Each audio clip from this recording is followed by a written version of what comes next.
Multă lume se întreabă câte seturi să fac pe fiecare antrenament. Să aleg un volum mare sau să aleg un volum mic. Te-ai gândit vreodată la un antrenament cu 30 de seturi? Sună nebunesc, dar hai să-ți prezint ceva. Un studiu recent a comparat în felul următor: 12 serii pe săptămână pe grupă musculară, cât recomandă majoritatea programelor, versus 30 de serii pe săptămână, cât recomandă unele programe mai puține. Haideți să vă prezint ce s-a întâmplat. Grupul cu 30 de seturi a câștigat mai multă forță.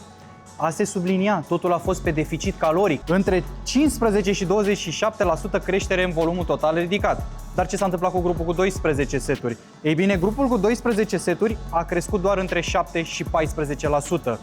Dar atenție!